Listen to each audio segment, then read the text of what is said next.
Aló, Ahí se les escucha. ya, sí, ya. Entonces este rato para decirle al Jorgito que...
Estimados amigos, muy buenas tardes.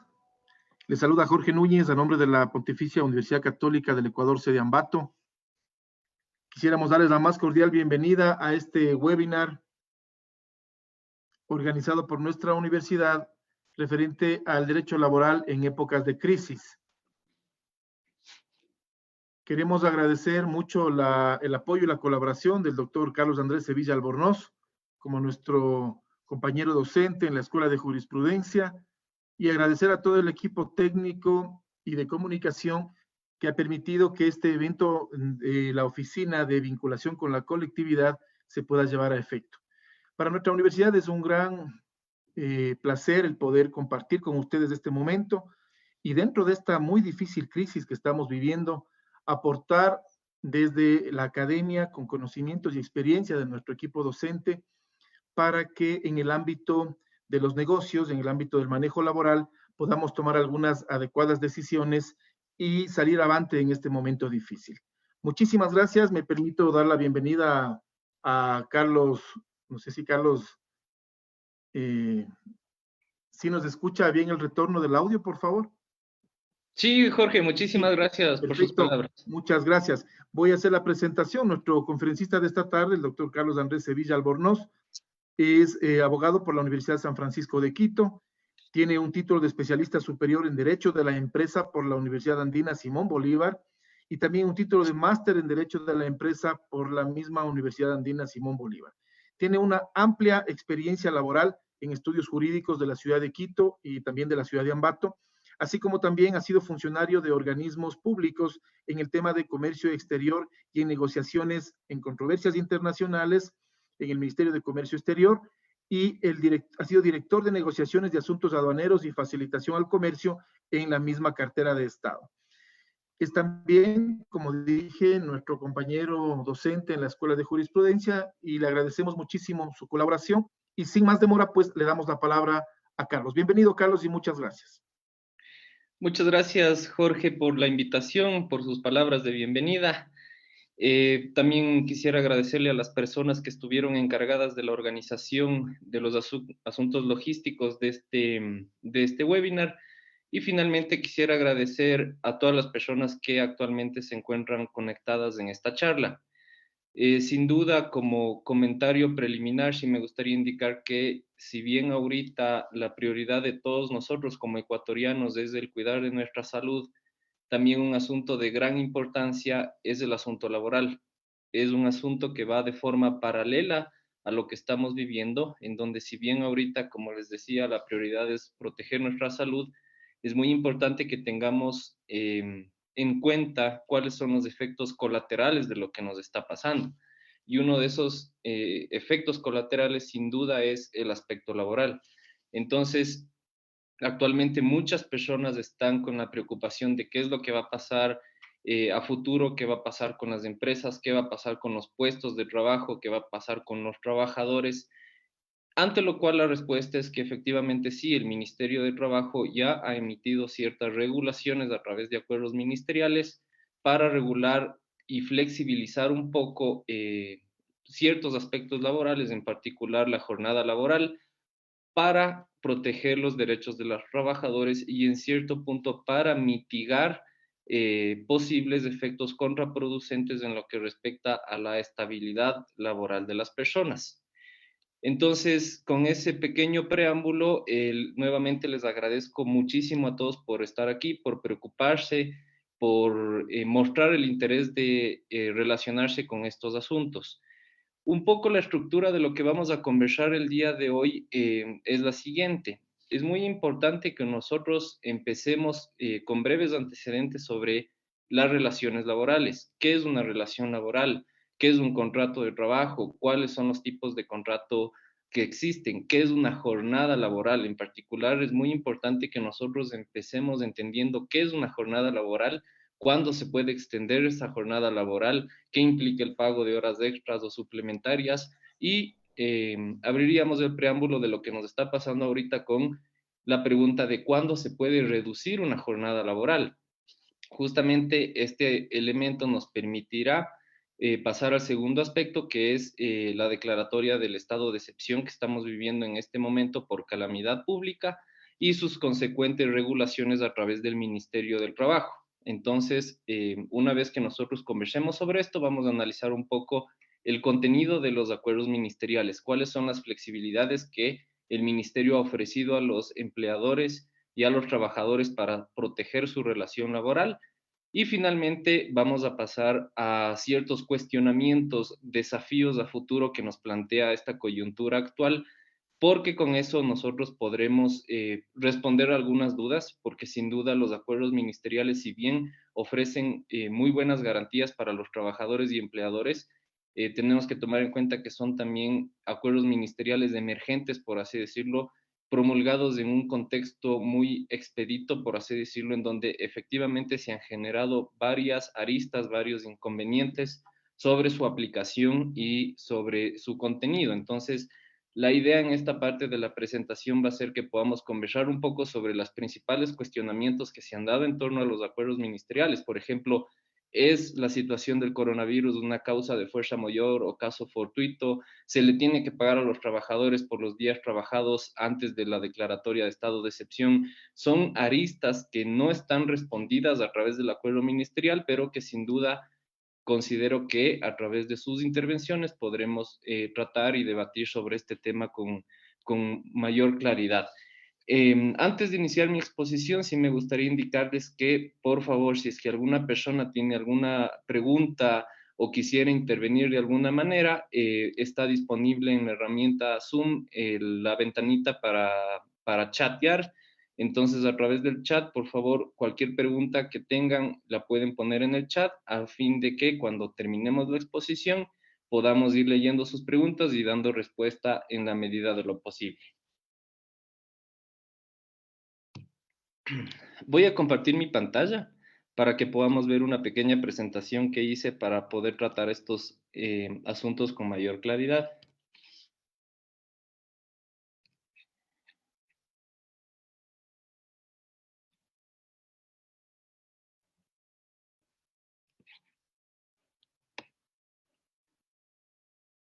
Ya.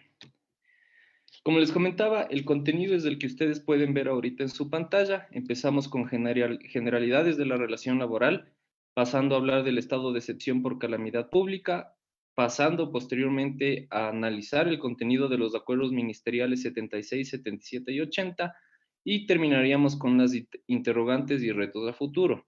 Antes de iniciar, también me gustaría comentar que obviamente va a haber aspectos y puntos de los que vamos a conversar ahorita que posiblemente ustedes ya los manejan con mucho tino, con mucha perfección, que ya los conocen, pero en este punto sí me gustaría pedirle su comprensión porque el conocimiento, entendimiento, la profesión de las personas que estamos aquí no es la misma que de las otras, entonces sí hago un llamado a la tolerancia a fin de que si es que ustedes conocen que algún tema ya fue tratado, ya revisaron, ya han conversado con otras personas, ya leyeron, porque todo lo que vamos a conversar hoy es información pública, sí seamos un poco pacientes porque la idea es que la mayor cantidad de personas tengan acceso a lo que se va a tratar el día de hoy.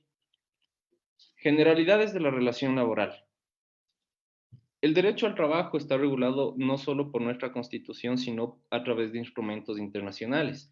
Es un derecho inherente al ser humano, un derecho de las personas, del cual tiene que ser respetado y garantizado por los estados, en este caso por el Estado ecuatoriano. Entonces, en virtud de que estamos hablando de un derecho humano, este derecho es reconocido a través de nuestra Constitución en el artículo 33 y adicionalmente en el Código del Trabajo, en donde el derecho al trabajo es un derecho y un deber social de las personas.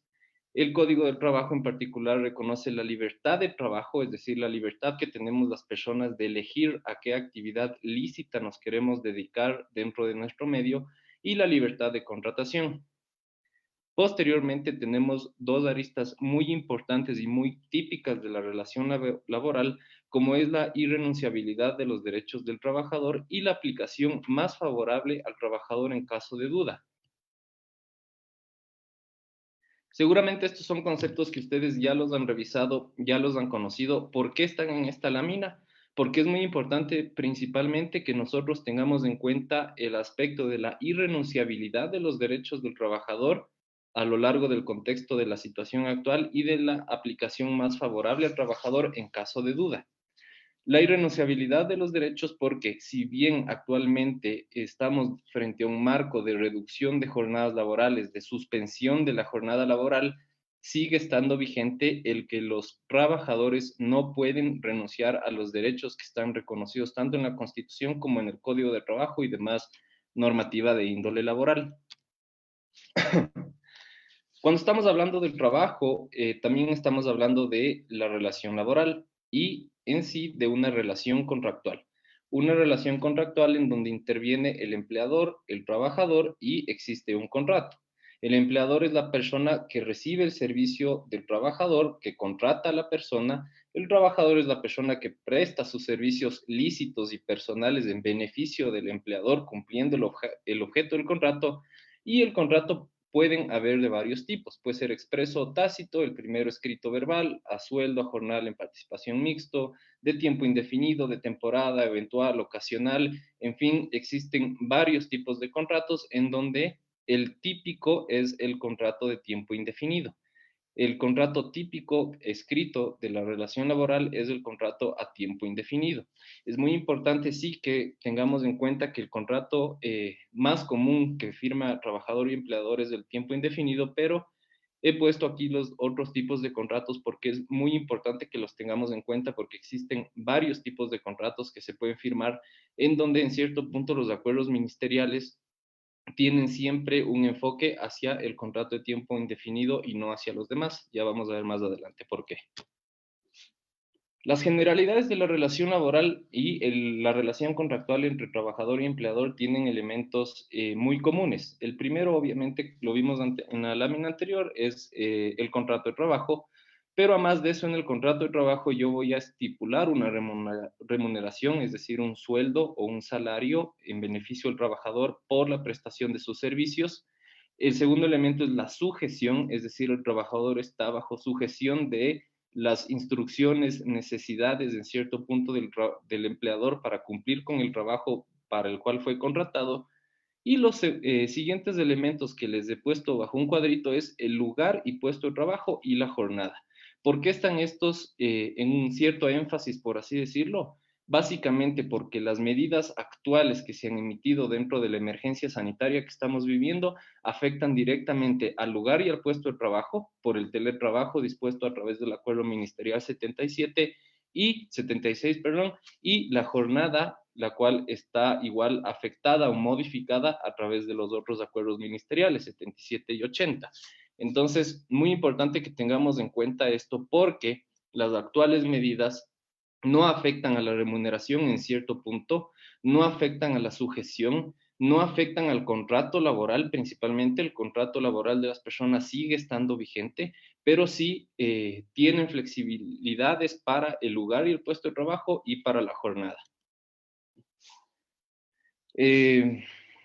La siguiente lámina explica qué se entiende por lugar y puesto de trabajo. Es algo muy simple. El lugar de trabajo generalmente es el domicilio de la compañía, la ubicación del negocio de la persona o el lugar donde se realizan las actividades. Y el puesto de trabajo es básicamente el espacio físico designado para el trabajador. Como les comentaba anteriormente, el segundo elemento que está siendo afectado o que se ha modificado o ha recibido especial atención por los acuerdos ministeriales que regulan esta situación de emergencia es la jornada de trabajo. Comúnmente la jornada de trabajo, como vemos en el punto A, es de 8 horas diarias y 40 horas semanales. Como nosotros también ya conocemos, la jornada puede ser extendida a no más de 10 horas, diarias ni 40 semanales. La jornada nocturna, que es la que se trabaja entre las 19 horas y las 6 de la mañana, tiene un 25% de recargo en la remuneración. Los trabajos sábados y domingos en cierto punto están permitidos siempre y cuando se designen 2 días seguidos para el descanso forzoso. Las horas suplementarias y extraordinarias no pueden ser de 4 en un día ni de 12 a la semana y tienen sus respectivos recargos. Y finalmente tenemos la figura típica de ciertas relaciones contractuales como es las funciones de confianza, en donde personas que trabajan en cargos de seguridad, en cargos de ventas comerciales o en cargos directivos dentro de una empresa cumplen funciones de confianza y por ende no tienen una jornada laboral fija. Eso en lo que respecta a la extensión de la jornada laboral. Pero algo no muy común, que es lo que justamente nos está pasando ahorita, es qué pasa cuando existe una reducción de la jornada laboral. Se puede reducir la jornada laboral y esto es algo que sí está regulado por nuestra legislación.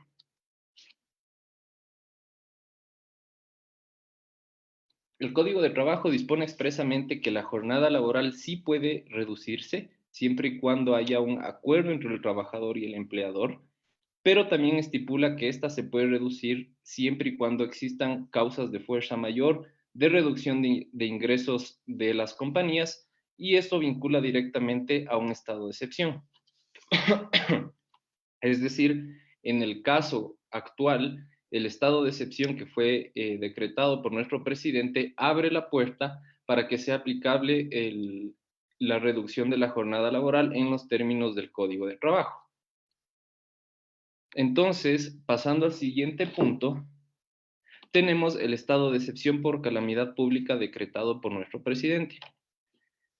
El estado de excepción por calamidad pública es una medida que exclusivamente le corresponde a nuestro Poder Ejecutivo. La Constitución dispone expresamente que solo el presidente del país puede declarar el estado de excepción. Eso sí, hay una norma expresa en donde todo estado de excepción tiene que ser notificado tanto a la Asamblea Nacional como a la Corte Constitucional y además organismos nacionales e internacionales que se relacionen con el estado de excepción. Por ejemplo, cuando se declaró el estado de excepción por el terremoto del año 2016, uno de los organismos internacionales que fue notificado fue la Cruz Roja. En el caso actual, el estado de excepción fue sin duda notificado a la Organización Mundial de la Salud. Pero ¿qué implica un estado de excepción? El estado de excepción le permite al presidente suspender o limitar ciertos derechos. Muy comúnmente y en particular los derechos que son limitados y que ya estamos como que siendo partícipes de esta limitación es la libertad de circulación, la libertad de asociación entre personas, la inviolabilidad del domicilio, entre otros. Pero cuando nosotros podemos hacer una declaratoria de estado de excepción, existen causales taxativas dispuestas en nuestra Constitución y son las que vemos en el punto 3 de esta lámina. Por el acontecimiento de agresión, conflictos armados, desastres naturales, gran conmoción interna o calamidad pública.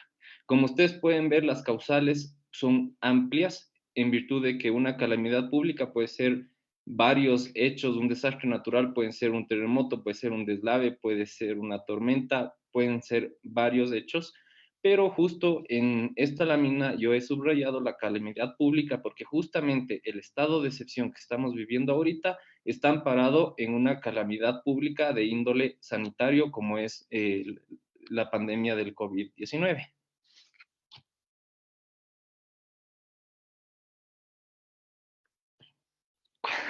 Alguien me está dañando mi presentación, creo. ¿Cuáles son los requisitos del estado de excepción? Se tiene que cumplir con los estándares de necesidad, proporcionalidad, legalidad, temporalidad, territorialidad. Tiene que haber una causal y una motivación. Tiene que haber un ámbito territorial. Tomemos en cuenta que hay veces que un estado de excepción se puede decretar para cierto lugar, como hace algunos años fue solo para Manabí. Tiene que tener una duración, tiene que especificar qué derechos quedan suspendidos y en particular tiene que decretar cuáles son las medidas que se van a adoptar dentro del estado de excepción.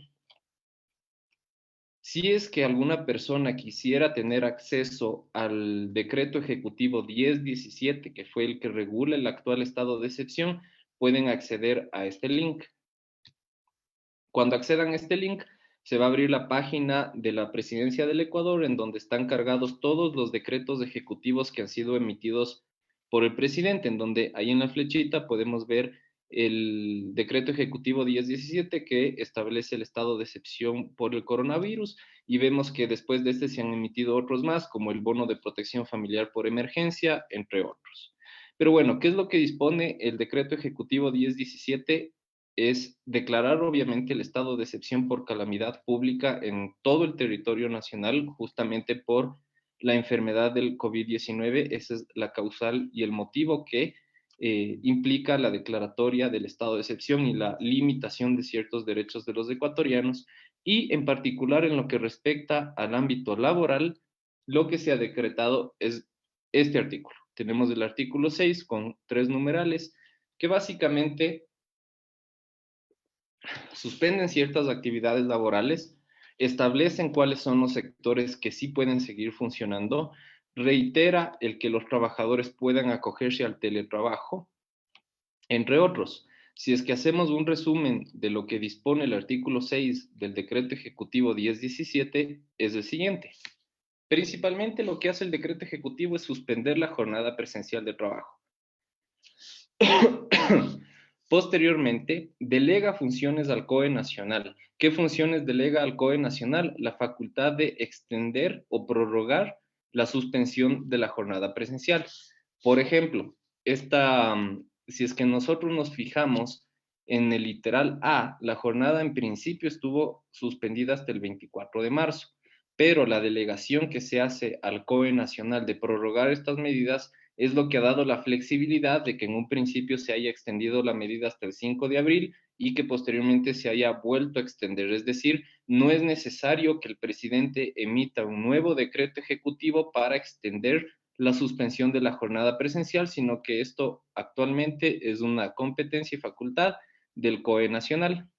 Posteriormente, el decreto ejecutivo ratifica el hecho de que los trabajadores públicos y privados puedan acogerse al teletrabajo. Más adelante vamos a explicar en qué consiste el teletrabajo y especifica que mantendrán su funcionamiento los sectores de los servicios básicos, alimenticios, salud, comercio exterior, agrícola, ganadero, telecomunicaciones y de las plataformas digitales que hacen entregas a domicilio. Entonces, en principio, podemos concluir del decreto ejecutivo 1017 que la relación laboral en los sectores que no están con jornadas suspendidas se mantienen. En principio, esto implica que los sectores alimenticios, farmacéuticos, de la salud, de telecomunicaciones, los trabajadores y los empleadores pueden seguir con su relación laboral como si nada hubiera pasado, en principio, ya que esto no significa que no hayan adoptado varias compañías o empresas medidas para prevenir o mitigar la expansión del virus. Entonces, el decreto ejecutivo abre la puerta de qué pasa con los otros sectores. ¿Es suficiente que los otros sectores que tienen que suspender sus actividades se acojan al teletrabajo? Ya hemos visto que no, porque justamente el que no sea suficiente que todos los sectores se acojan al teletrabajo, porque es algo extremadamente complicado por temas de acceso al Internet, por tema de funciones principalmente.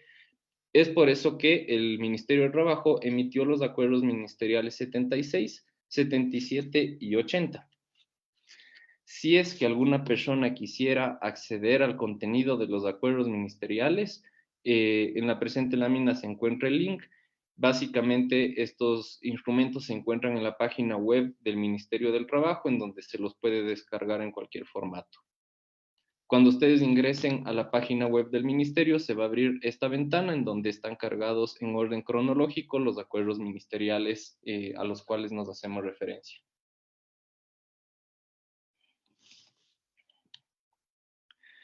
Pero bueno, podemos empezar nuestro análisis con el acuerdo ministerial 076, el cual contiene las directrices para aplicación del teletrabajo durante la emergencia sanitaria en el Ecuador. Hay que hacer una precisión en lo que respecta al tiempo a través del cual se emitieron estos instrumentos. Como vimos anteriormente, el decreto ejecutivo 1017 emitido por el presidente Lenín Moreno fue promulgado de forma posterior al acuerdo ministerial 076. Es decir, las directrices de teletrabajo ya estaban vigentes cuando se emitió el estado de excepción. Esto porque un poco el orden cronológico jurídico, por así decirlo, de lo que sucedió en nuestro país es que la iniciativa, por así decirlo, o el puntapié inicial tuvo el Ministerio de Salud decretando a nivel ministerial la emergencia sanitaria. Posteriormente existieron acuerdos ministeriales del Ministerio del Gobierno y de Cancillería. Posteriormente surgió el acuerdo ministerial 76, un poco para ir anticipando lo que iba a suceder y anticipando las medidas de control del coronavirus.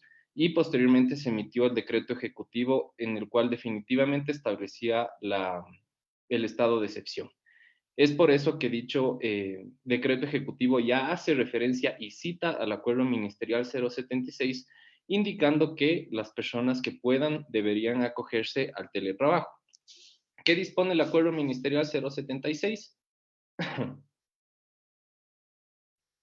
Indica principalmente que el teletrabajo será aplicable a instituciones públicas y al sector privado.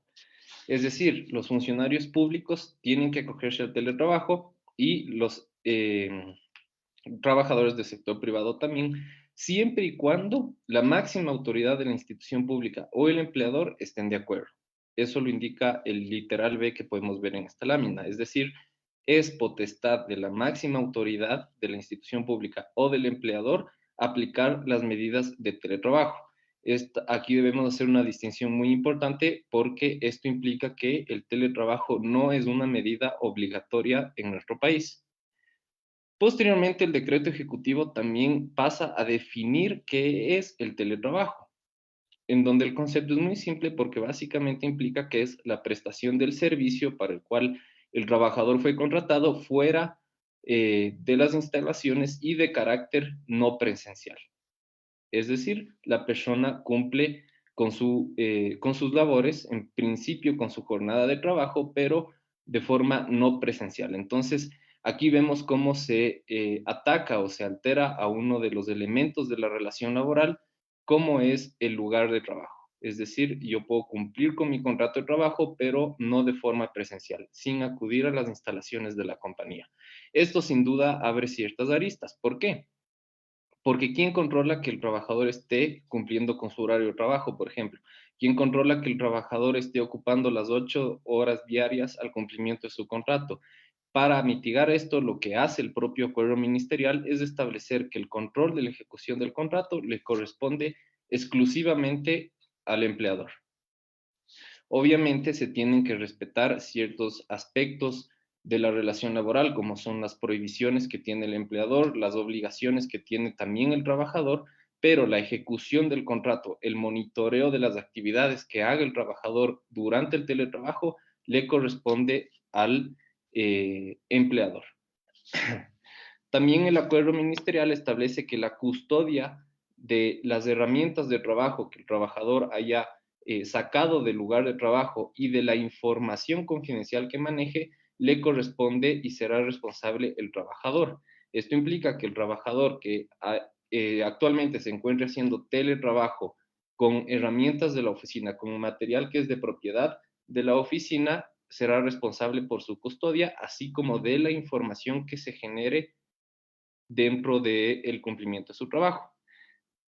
También el acuerdo ministerial establece que yo tengo que registrar cuáles son los trabajadores que se van a acoger al teletrabajo. Hay un link de acceso en esta lámina en donde ustedes pueden ver cómo a través de la página web del Ministerio de Trabajo está habilitada ya una ventana, una pestaña para que tanto las entidades del sector público como los empleadores del sector privado puedan registrar a los trabajadores que se han acogido al teletrabajo. ¿Para qué es importante el tema del registro? Principalmente porque antes de la emisión de los otros acuerdos ministeriales, a las personas que se acogían al teletrabajo no se afectaba ni su jornada de trabajo y obviamente tampoco se afectaba la remuneración mensual que reciben los trabajadores. Entonces, es muy importante el tema del registro. Incluso esta semana hubo una entrevista a un representante del Ministerio del Trabajo en donde informaron que alrededor de 70,000 personas del sector privado se habían acogido al teletrabajo y alrededor de, me parece que 20,000 personas del sector público o posiblemente más se habían acogido también al teletrabajo. El teletrabajo emergente termina obviamente por el levantamiento de la medida de emergencia sanitaria y también por mutuo acuerdo entre las partes. Los siguientes acuerdos ministeriales que fueron emitidos por el Ministerio de Trabajo fueron el 77 y el 80. Estos dos acuerdos ministeriales, para efectos de celeridad en esta exposición, les vamos a analizar de forma conjunta y también porque el acuerdo ministerial 80 reforma y modifica al acuerdo ministerial 077. Este acuerdo ministerial 077 contiene las directrices para la aplicación de la reducción, modificación o suspensión de la relación laboral. Este acuerdo ministerial sin duda fue promulgado para que tanto el empleador como el trabajador tengan medidas de flexibilidad que no afecten a sus relaciones laborales y en cierto punto para proteger la estabilidad del trabajador. Es decir, este acuerdo ministerial contiene herramientas que pueden ser aplicadas por el empleador para proteger al trabajador, para garantizar su estabilidad y lamentablemente no tener que incurrir en despidos intempestivos. La primera particularidad que vamos a analizar en el Acuerdo Ministerial 077 es que es de aplicación exclusivamente para el sector privado. Como vimos anteriormente, el Acuerdo Ministerial 076 aplica tanto para el sector público como para el sector privado. Entonces surge automáticamente por qué no pueden acogerse a la reducción, modificación o suspensión los trabajadores del sector público. Tomemos en cuenta que la reducción, modificación o suspensión de la relación laboral son sin duda medidas que van a facilitar o a mitigar o a disminuir los pasivos laborales para las empresas, es decir, son beneficios que en cierto punto sí tienen un valor económico para el empleador. Entonces ahí surge la duda, ¿por qué si es que se da este beneficio a los trabajadores y empleadores del sector privado, por qué no aplicar lo mismo al sector público? Es decir, que todo el sector público, independientemente de sus funciones, está acogido al teletrabajo y recibirán su remuneración mensual sin ningún problema. Probablemente sí. Eso implica que en cierto punto el Estado no está incurriendo en una reducción de su pasivo laboral y al mismo tiempo se incurrirán en gastos públicos para pagar esos sueldos. En cierto punto esto puede ser discutible, pero la respuesta tiene un aspecto estrictamente legal, y es que la reducción, modificación y suspensión de las jornadas laborales están reguladas por el Código de Trabajo. Pero si nosotros acudimos al sector público, si bien el Código de Trabajo es norma supletoria, la principal norma que regula las relaciones entre las instituciones públicas y los trabajadores del sector público es la Ley Orgánica del Servicio Público y su reglamento. El reglamento a la LOCEP establece expresamente que la suspensión de las jornadas pueden hacerse solo mediante decreto ejecutivo. Y ahorita, como nosotros ya podemos ver, estamos analizando acuerdos ministeriales que son emitidos por la máxima autoridad de una cartera de Estado, como en este caso es el ministro de Trabajo. Entonces, básicamente, la respuesta es que el Ministerio de Trabajo no tiene ni las competencias ni la facultad para reducir la jornada laboral del sector público. Entonces, es por eso que el Acuerdo Ministerial 77 y 80 es aplicable exclusivamente para el sector privado. ¿Qué son las medidas que permite el Acuerdo Ministerial 77 y 80? Son tres. Permite la reducción, modificación y suspensión de la jornada laboral.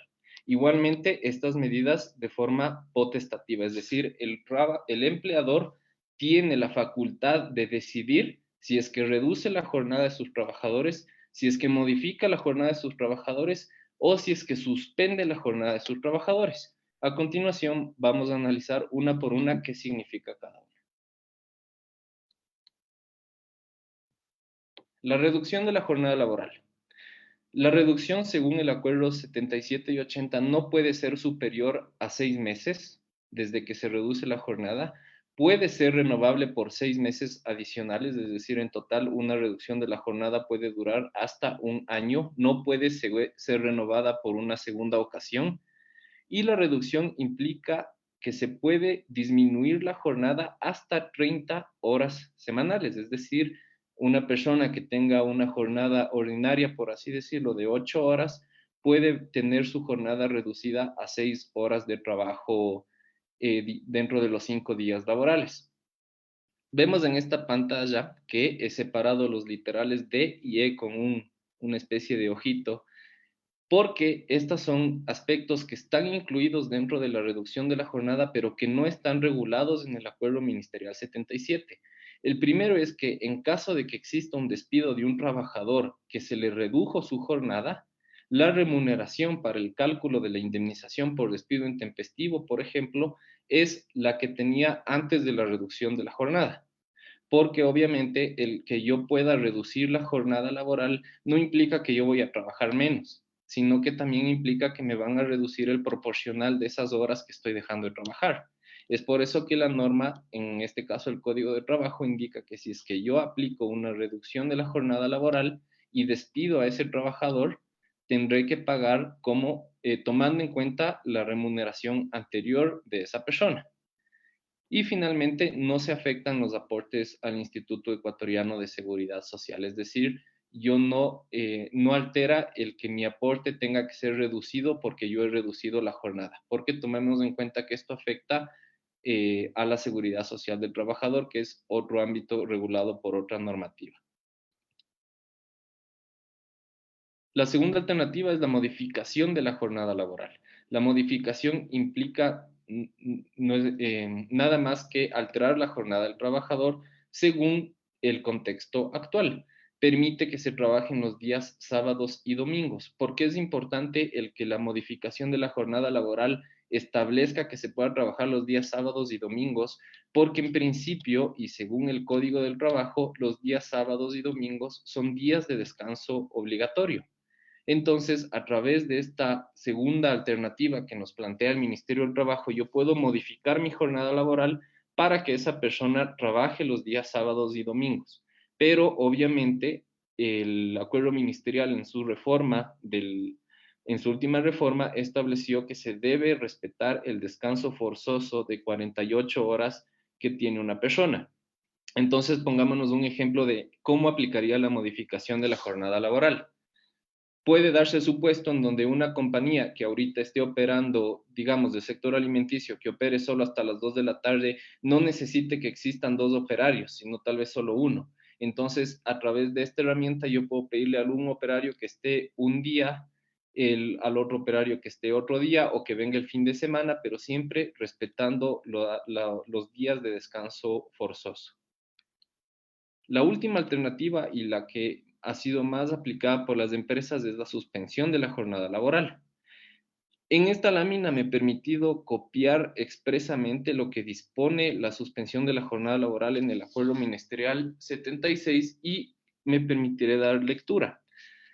Dice: para las actividades que por su naturaleza sea imposible acogerse al teletrabajo y o a la reducción o modificación emergente de la jornada laboral, el empleador del sector privado dispondrá y comunicará la suspensión emergente de la jornada laboral sin que esto implique la finalización de la relación laboral. ¿Por qué me parece importante que nosotros leamos el contenido íntegro de esta alternativa de suspensión de la jornada laboral? Principalmente porque aquí encontramos una contradicción. Como vimos al inicio del análisis de este acuerdo ministerial, las medidas que disponen son netamente facultativas. Entonces, ¿cómo un acuerdo ministerial empieza diciéndome, usted, empleador, puede acogerse a la suspensión, a la modificación o a la reducción, pero para la suspensión únicamente si es que no podemos acogernos al teletrabajo, a la reducción o a la modificación?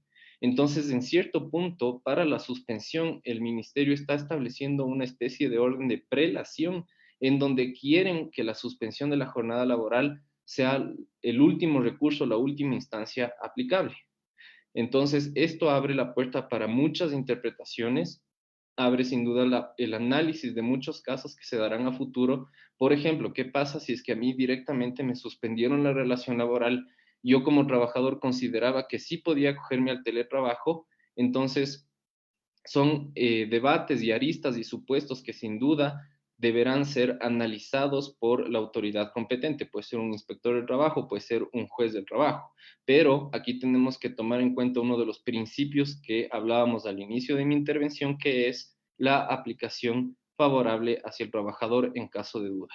Entonces, puede darse un supuesto en donde se interprete aplicando este principio y se establezca que sí, la suspensión es la última alternativa dentro de la relación laboral y dentro de las medidas aplicables dentro de esta emergencia sanitaria. Entonces, si bien esto es algo que nosotros no podemos dar una respuesta contundente en esta exposición, porque es algo que lo definirán a futuro y en casos concretos las autoridades, hay que tener mucho cuidado y evaluar todas las alternativas que están aquí exponiéndose, porque al parecer la intención es que la suspensión, que esta alternativa sea aplicable siempre y cuando no puedan ser aplicables las demás, siempre y cuando no se pueda hacer teletrabajo, no se pueda reducir o modificar la jornada laboral. ¿Cuáles son las condiciones para la suspensión de la jornada laboral? Básicamente es, si es que a mí me suspenden la relación laboral, yo tendré que recuperar esas horas o días no trabajados. Es decir, tiene que haber la compensación del trabajo ante la suspensión. Antes, el Acuerdo Ministerial 77 establecía que la recuperación no podía ser mayor a 3 horas diarias y 4 los días sábado, pero a través del Acuerdo Ministerial 80 se reformó esto a fin de especificar que se trata de 12 horas semanales y 8 horas los días sábados. Es decir, yo puedo trabajar 2.4 horas más diarias cuando se restablezca la normalidad aquí y 8 horas, es decir, casi una jornada completa los días sábados, a fin de recuperar las horas perdidas por la suspensión de la relación laboral. El acuerdo ministerial establece que no se aplicarán recargos, es decir, cuando yo recupere y me acoja a una recuperación de esa jornada, no tendré derecho a cobrar por horas extras o suplementarias justamente porque estoy recibiendo mi remuneración por ese mes y estoy recuperando, como la palabra propiamente lo indica. Para las personas que no se acojan a la recuperación de esa jornada, no recibirán dicha remuneración o si ya hubieran recibido la remuneración, tienen que devolverlo pagado.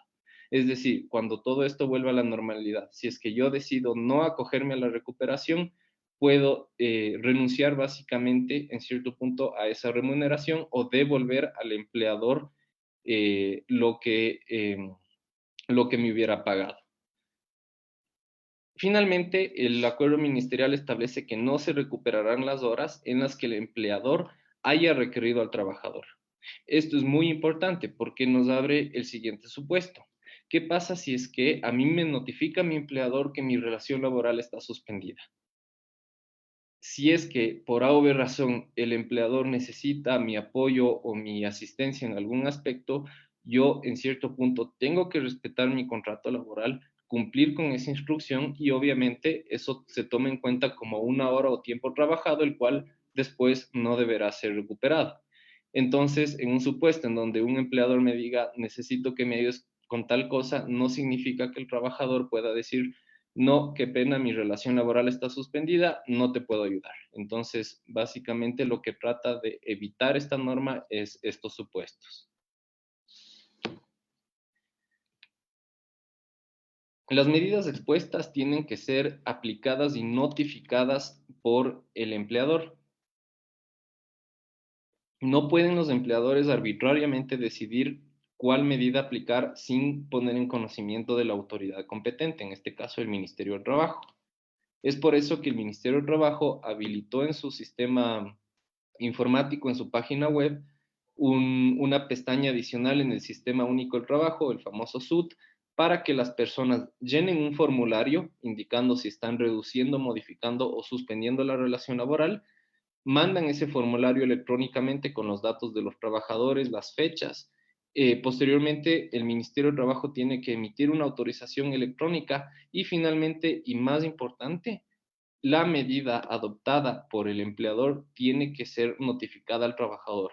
El trabajador tiene que tener conocimiento de cuáles son las medidas que le están aplicando, si es que le están reduciendo la jornada, si es que se está modificando la jornada o si es que su relación laboral está suspendida. Muy importante al menos el tema de la notificación al trabajador.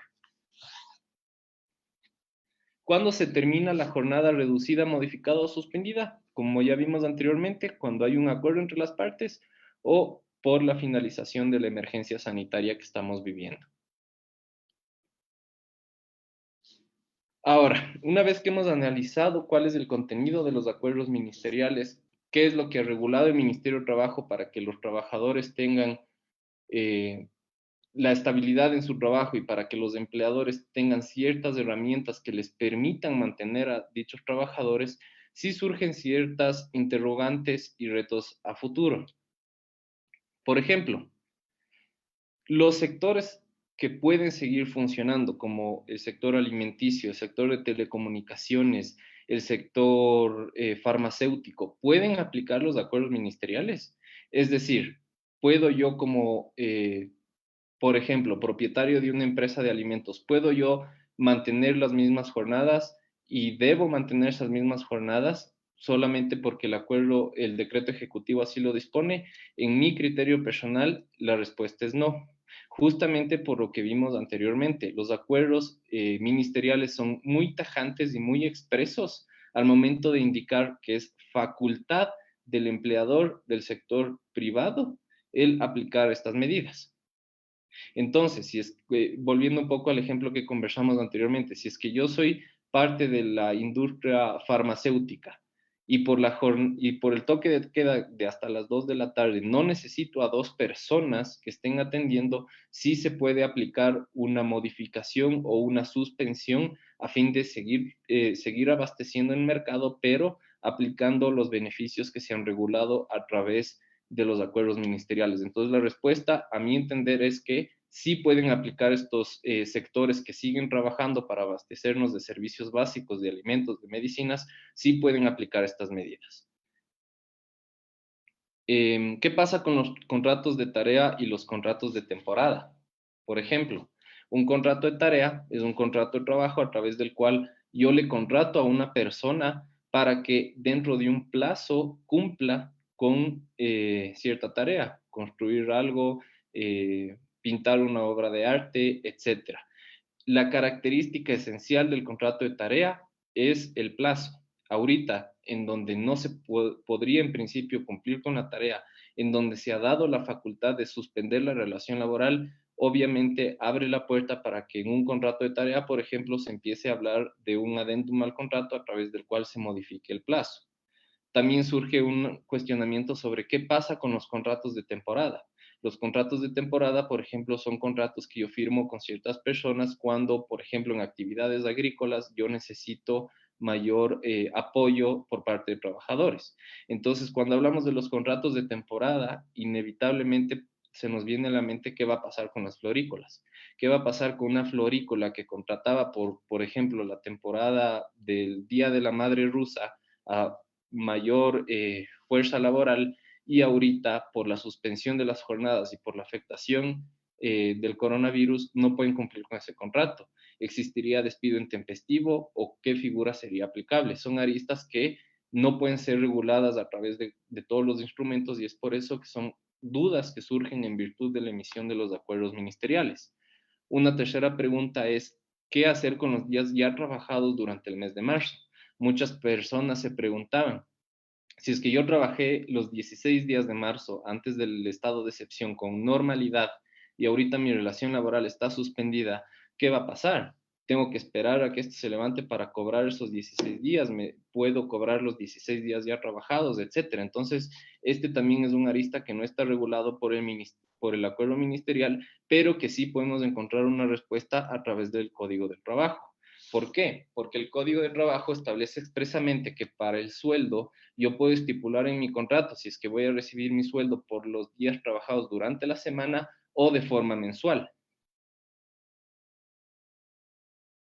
La forma típica que se establece en los contratos es recibir la remuneración de forma mensual.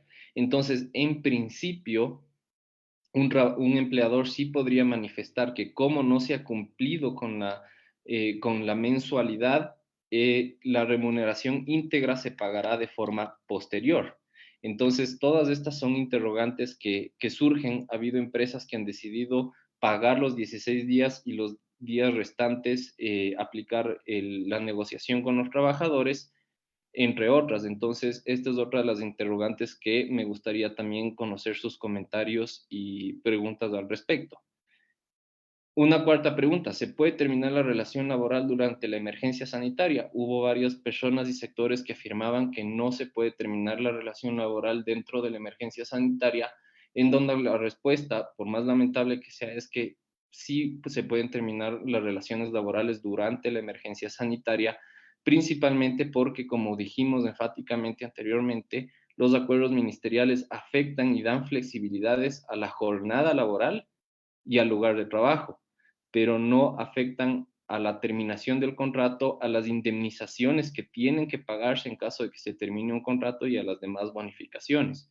Entonces, figuras como el despido intempestivo, como el visto bueno, como la bonificación por desahucio, siguen siendo aplicables porque son figuras que primero están reguladas por el Código de Trabajo y segundo son figuras y elementos que no han sido modificados ni alterados a través de estos acuerdos ministeriales.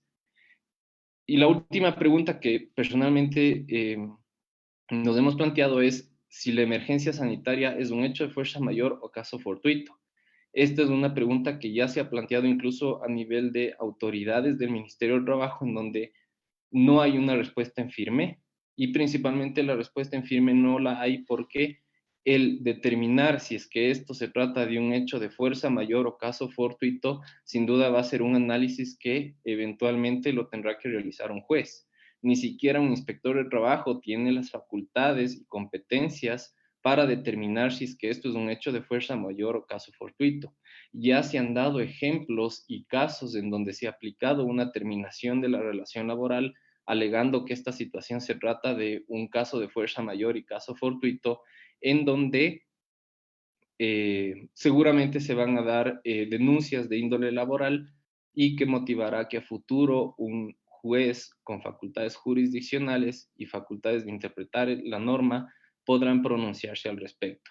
Si me preguntan mi criterio personal, pienso que hay aspectos que pueden contrarrestar el que se trate de un hecho de fuerza mayor o caso fortuito, así como hay aspectos que también abren la puerta de que se trate de un caso de fuerza mayor o caso fortuito. ¿Por qué? Porque el Código de Trabajo establece que un empleador puede terminar una relación laboral si es que hay hechos que constituyan una fuerza mayor o caso fortuito que imposibiliten el trabajo. Sin duda, el coronavirus puede ser considerado como un hecho de fuerza mayor o caso fortuito, porque fue un hecho imprevisible, es un hecho irresistible y sobre todo es un hecho que por más que nosotros lo hayamos conocido, no lo podemos controlar. Entonces, desde esa perspectiva, sí podría ser un hecho de fuerza mayor o caso fortuito, pero existe un requisito adicional para la terminación de la relación laboral bajo esta causal y es la imposibilidad del trabajo. Entonces, para cada caso concreto, un juez deberá plantearse si es que fue un hecho de fuerza mayor o caso fortuito y sobre todo si es que imposibilitó el trabajo de la empresa. Hay antecedentes, hay muy pocos antecedentes, pero sí se han visto antecedentes. Por ejemplo, cuando fue el terremoto, hubo atuneras que tuvieron que cerrar, pero porque la imposibilidad del trabajo era fácilmente determinante o se podía determinar en vista de que existía una destrucción, por así decirlo, de las instalaciones. Entonces, sin duda, este va a ser un análisis muy complejo. Como les digo, no hay una respuesta afirmativa o negativa en respecto a si es que un trabajador que ha sido despedido bajo esta causal tendrá éxito en un juicio, porque básicamente esto es un análisis que no corresponde hacer en este momento. Un abogado, un profesional del derecho, éticamente lo que puede hacer es evaluar los aspectos positivos para defender que se trata de una fuerza mayor o caso fortuito o negativos del mismo en caso de que esté del otro lado, por así decirlo, pero una respuesta afirmativa no la podríamos dar en este momento porque no es un análisis que nos corresponde y porque éticamente no sería viable.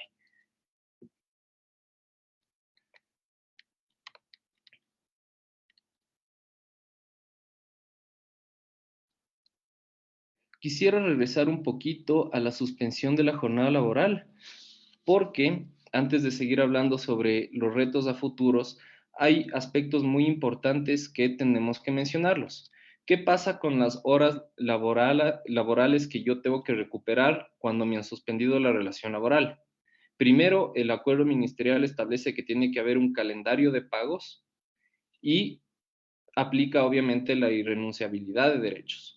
Entonces, básicamente lo que nos está diciendo aquí el acuerdo ministerial es que yo tengo que llegar a un acuerdo entre empleador y trabajador para definir cuándo va a recuperar esas horas, cómo me va a pagar y tomando en cuenta la irrenunciabilidad de derechos. Es decir, que yo tengo que establecer cuándo va a recuperar esas horas del trabajador, cuándo le voy a pagar, pero no significa que un empleador pueda decir, ve, no te voy a pagar completo o no recuperes, porque en cierto punto el recuperar esas horas viene a ser un derecho del trabajador. Muy importante hacer la siguiente acotación. El pago de las horas laborales y la forma de recuperar es un acuerdo que tiene que llegar entre empleador y trabajador. Ahora, eso también abre la pregunta de cómo vamos a llegar a este acuerdo. Obviamente, la respuesta expedita y más fácil va a ser que sea un acuerdo entre trabajador y empleador interno, por así decirlo. Pero existen otras alternativas que pueden ser aplicadas por parte de trabajador y empleador, como puede ser acudir a un centro de mediación y firmar un acta transaccional en donde conste el calendario de pagos y la remuneración que recibiría el trabajador por recuperar esas horas. Otras de las ventajas que están reguladas en el Acuerdo Ministerial 76 es el uso de vacaciones. Hace un momento hablábamos de los pasivos laborales.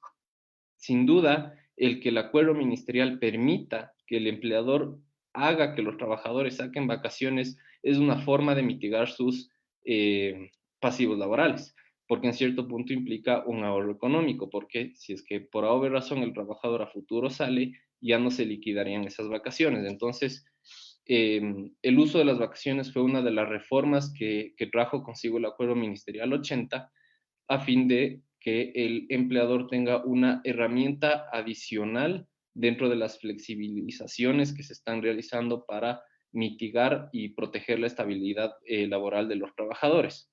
Ahora, sin duda, el que el empleador pueda fijar el uso de vacaciones para sus trabajadores abre un debate de índole constitucional. Puede implicar una renuncia a los derechos del trabajador, el que el empleador fije el uso de las vacaciones.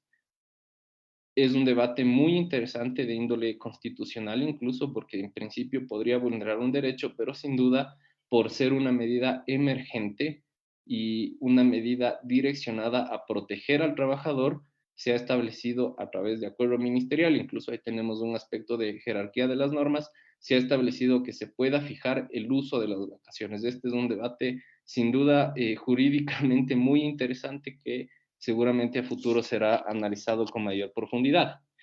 Incluso el acuerdo ministerial establece que el trabajador y el empleador pueden hacer uso del anticipo de vacaciones, siempre y cuando el trabajador esté de acuerdo. Es decir, si yo soy un trabajador que ni siquiera he cumplido el año, ni siquiera tengo el derecho a vacaciones, puedo acordar con mi empleador el anticipo de esas vacaciones.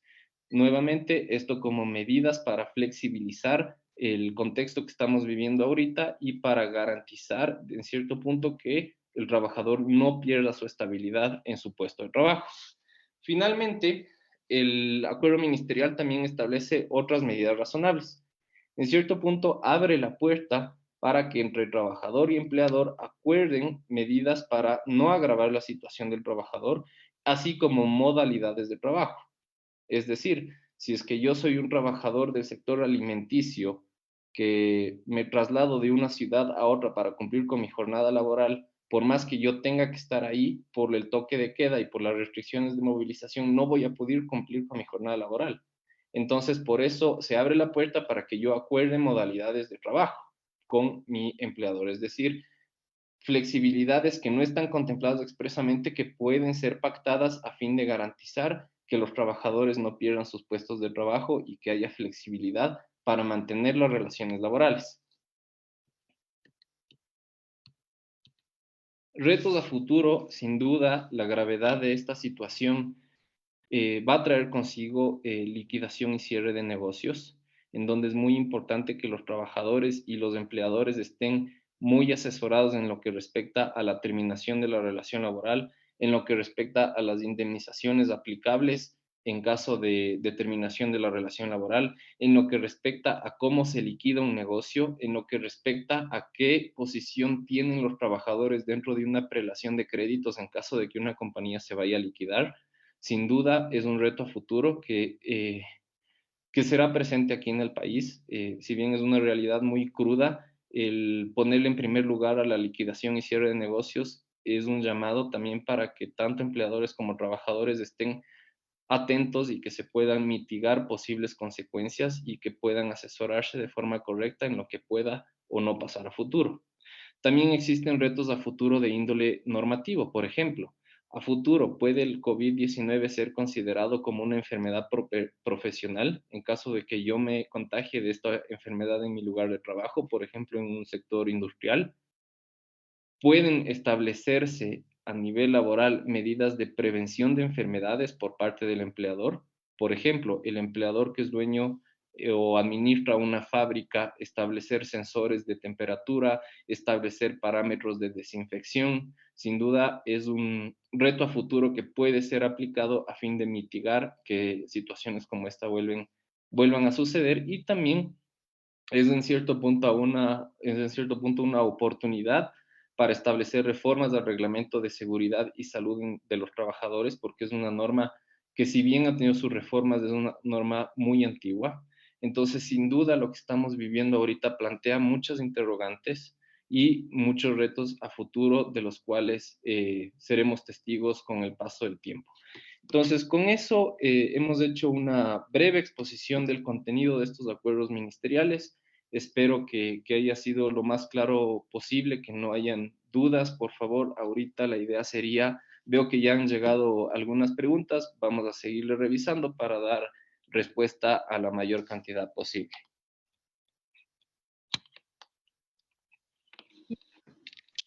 Buenas tardes con todos. Este momento vamos a dar paso a las preguntas que ustedes han expuesto, para que el doctor, por favor, nos explique.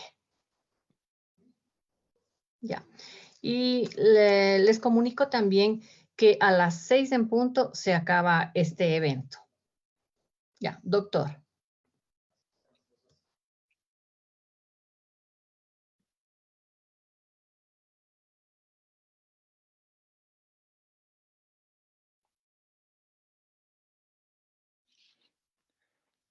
A ver. ¿Sí me escuchan?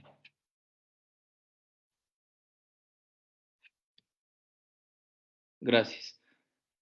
Estoy yendo para atrás para tratar de ir en orden.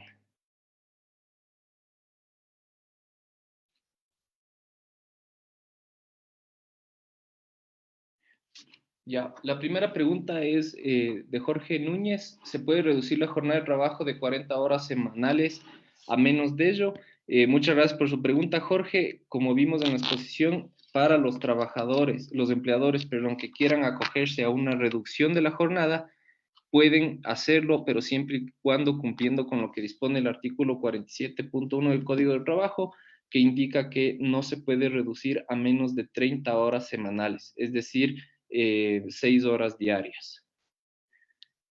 Hay una pregunta que indica Jenny Flores, ¿el material lo van a facilitar? Sí, sin duda, sin ningún problema. La idea de este material es que, de esta exposición, es que ustedes tengan acceso a la información que es pública, pero, pero con la facilidad que les podemos dar con la presentación, mejor. Una pregunta personal dice, ¿se puede sacar a los trabajadores con una renuncia voluntaria hasta que se normalice la jornada laboral? Entendería que la pregunta va direccionada a un supuesto en donde un empleador les haga firmar a sus trabajadores su renuncia voluntaria hasta que se normalice todo esto. Y en caso de que por A o B razón haya algún problema, se haga efectiva esa renuncia. Bueno, al respecto, la respuesta es que básicamente esto no es un tema jurídico, por así decirlo, sino más un tema de consentimiento, en donde obviamente estamos muy conscientes de que existe una asimetría entre el trabajador y el empleador, pero tal cual como lo indica la renuncia voluntaria, esto es un tema de consentimiento. Es un tema de consentimiento y un tema en donde básicamente la persona que presenta su renuncia tiene que estar de acuerdo con esa medida. Entonces, también es muy importante aquí hacer una aclaración. La renuncia no es una figura legal contemplada en nuestra legislación. Es una palabra común, sí, que se aplica cuando una persona, el trabajador, quiere dejar de trabajar, pero el Código de Trabajo no establece la medida de renuncia como una forma de terminación de la relación laboral. Lo que aplica es una terminación por mutuo consentimiento, es decir, cuando las partes están de acuerdo. Entonces, justamente espero que eso responda a su pregunta, porque en cierto punto el exigir que un trabajador firme su renuncia voluntaria es alterar ese consentimiento, es exigir que una persona que seguramente no quiere presentar su renuncia lo haga bajo cierta presión. Entonces, la respuesta es que no es algo legal, obviamente, porque no existe una norma que diga en caso de emergencia, en caso de crisis, se exigirá a los trabajadores firmar la renuncia. Para nada. Justamente lo que el Estado trata es de que se mantengan las relaciones laborales para que justamente los empleadores no incurran en estas prácticas que sí son reprochables a través de otras herramientas. Entonces, lo que el Estado hace es decir, mira, empleador, yo te ofrezco que tú puedas reducir la jornada laboral, que tú puedas modificar la jornada laboral, que tú puedas incluso suspender la jornada laboral, que tú puedas después llegar a un acuerdo con tu trabajador, que después te recuperen y se elaboren esas horas, pero por favor no incurramos en despidos. Entonces, justamente el pedir que se renuncie a una firma, una renuncia voluntaria afecta incluso a las intenciones y a lo que se pretende a través de estos acuerdos ministeriales, que justamente es proteger las relaciones laborales y garantizar de cierto punto que los trabajadores no pierdan sus puestos de trabajo.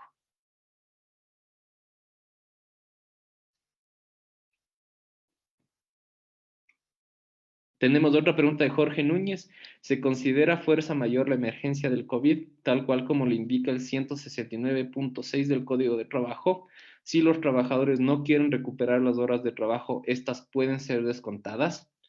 Sin duda, ahorita el boom, por así decirlo, y lo que más calienta ahorita en el ámbito laboral es la pregunta que Jorge nos plantea.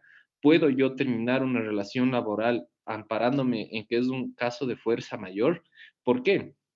Porque el instrumento está. La ley, el Código de Trabajo establece expresamente que el contrato laboral termina si es que existe un hecho de fuerza mayor o caso fortuito que imposibilita el trabajo. La norma, y por así decirlo, la causal existe. Pero obviamente la existencia de esta norma no es suficiente porque abre aristas como se considera el COVID-19 un hecho de fuerza mayor o caso fortuito y existe imposibilidad de trabajo. Entonces, como comentábamos hace un rato, hay argumentos a favor, hay argumentos en contra y esto deberá ser analizado caso por caso, porque, por ejemplo, se conoce actualmente ya de un caso de una empresa del sector alimenticio que aplicó esta causal.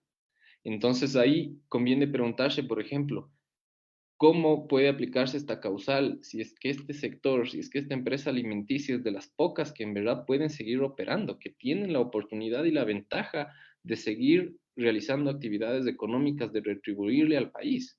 Entonces ahí tienen un argumento en contra, en el sentido en donde cualquier persona puede decir, vea, ¿cómo puede usted alegarme fuerza mayor o caso fortuito si es que expresamente el decreto ejecutivo 1017 decía que usted podía trabajar? ¿En dónde está la imposibilidad de trabajo? Entonces ahí tenemos un argumento en contra, pero un argumento a favor puede aplicarse para una empresa, por ejemplo, un taller de vehículos. El taller de vehículos depende del día a día de los carros que vayan físicamente a ese lugar de trabajo. Entonces, ¿existe una imposibilidad de trabajo? Posiblemente sí. Pero ¿qué pasa si es que un juez interpreta la imposibilidad de trabajo y dice, vea, si bien usted no podía recibir carros en su taller, ¿por qué no hizo asesoría a través de teletrabajo sobre cómo reparar X parte del vehículo? Entonces, así de complejo es y así de importante es que el hecho de que sea esto una causa de fuerza mayor que permita aplicar el 169.6 sea algo que tenga que analizarse caso por caso.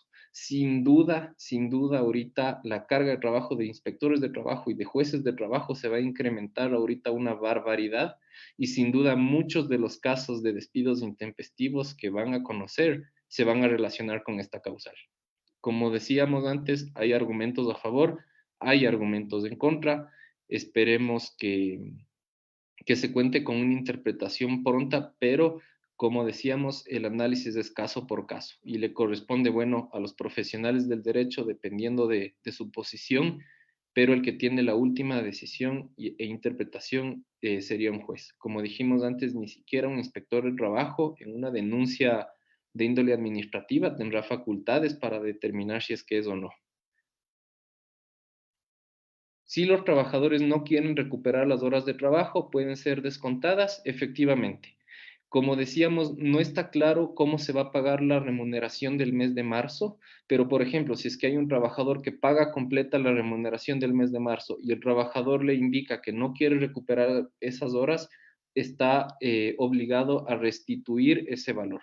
O si es que un empleador le pagó las 16 horas y llegan a un acuerdo de pago sobre estos días que la jornada está suspendida, y el trabajador posteriormente decide no recuperar esas horas, está obligado a no cobrar esos valores. Eso lo dispone expresamente el Acuerdo Ministerial 77.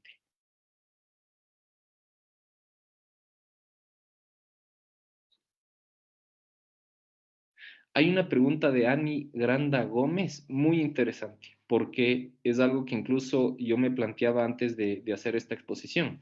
Ani Granda nos indica: buenas tardes, ¿cómo se debe proceder a contabilizar las horas realizadas de teletrabajo? ¿Qué pasa si el si el empleado, entendería, no justifica las horas realizadas o viceversa, no se justifica? Entonces, sin duda, esto es algo extremadamente interesante, porque los acuerdos ministeriales solo te dicen que el empleador tiene que establecer la metodología del teletrabajo y tiene que establecer un control de esas actividades. Entonces, posiblemente se puede dar el caso en donde yo, como trabajador, por ejemplo, realizo mis labores, pero me ocupa menos tiempo, o tengo mis trabajos cotidianos o tengo encargos de mi empleador, pero no me tomo 8 horas realizando eso. Entonces, ¿qué pasa ahí? En cierto punto podría aplicarse una reducción del sueldo por media jornada trabajada, podría ser. El Código del Trabajo sí establece que el trabajador que solo trabaje media jornada perderá parte proporcional de lo no trabajado. Entonces, podría darse el caso en donde un empleador se diga: vean, ustedes trabajaron solo media jornada porque hicieron esto, o no me han trabajado de forma completa, así que mis cálculos son estos. Podría darse el supuesto. Ahora, eso abre un asunto muy complejo porque, como vimos, la norma establece que solo el empleador deberá controlar y nada más. Entonces, en el supuesto en donde exista una denuncia, en donde yo como trabajador, por ejemplo, diga: a mí no me están pagando mi jornada completa y yo me dediqué a hacer teletrabajo todo el mes de marzo. ¿Cómo pruebo mis actividades de teletrabajo? ¿Cómo contabilizo mis actividades de teletrabajo? Entonces ahí abrimos la puerta también de un tema probatorio bastante complejo. Hay herramientas tecnológicas, por ejemplo, aplicaciones que contabilizan el trabajo realizado. Por ejemplo, existen aplicaciones en donde yo puedo registrar ahorita mi actividad y funcionan con un cronómetro, pero obviamente eso es algo que seguramente muchas empresas no tienen. Entonces, el tema probatorio es bastante complejo. El tema de la reducción o la pérdida de la remuneración por jornadas no cumplidas también es aplicable. Entonces, sin duda, Ani, va a haber supuestos en donde van a haber controversias sobre este asunto, en donde un empleador, por ejemplo, no quiera trabajar las horas trabajadas completas. Entonces, pueden darse casos en donde lo principal ahí va a ser el tema probatorio. ¿Cómo pruebo yo que trabajé o no trabajé esas horas? Entonces, obviamente, la sugerencia ahí, antes de adelantarnos a cualquier conflicto o controversia que pueda existir, es que exista un buen control, un buen manejo, una buena prevención de lo que se está haciendo. Es decir, si yo soy un empleador, tratar de establecer parámetros claros de qué se va a hacer, de, por ejemplo, establecerse cronogramas, de establecerse horas estimadas de mutuo acuerdo. Entonces, obviamente, por la emergencia de emitir estos acuerdos ministeriales, seguramente el Ministerio de Trabajo no tenía tiempo de regular eso, pero no significa que no sea una oportunidad para que entre el trabajador y empleador llegue a un acuerdo de cómo van a cumplir con el teletrabajo. Obviamente va a ser complicado, pueden darse muchos casos de controversias, pero esperemos que sea algo que no implique muchas complicaciones, porque como decíamos, lo que buscan los acuerdos ministeriales es garantizar y flexibilizar las relaciones laborales y el trabajo a fin de que no existan controversias ni desempleo en el país.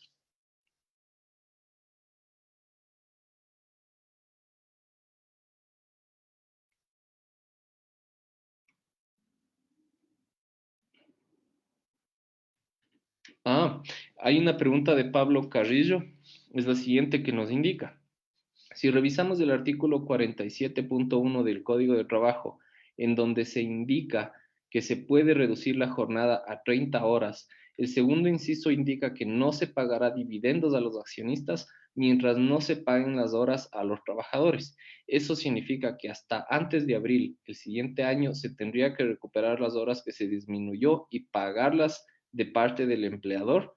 Es muy buena tu pregunta porque sin duda el segundo inciso que habla sobre no pagar utilidades hasta que no se haya pagado eso, es algo que está presente en el Código de Trabajo, pero que no está dispuesto expresamente en el acuerdo ministerial.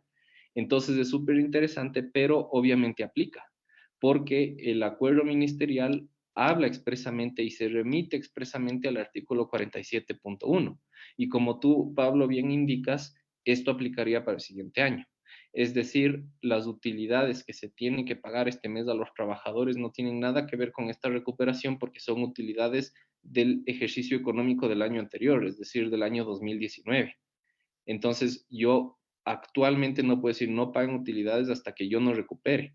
Primero porque todavía no estamos en tiempo de recuperar y posiblemente las utilidades ya estén pagadas cuando nosotros empecemos a recuperar nuestra jornada y como consecuencia esta norma será aplicable al siguiente año, es decir, en abril del siguiente año. Muchas gracias por tu pregunta.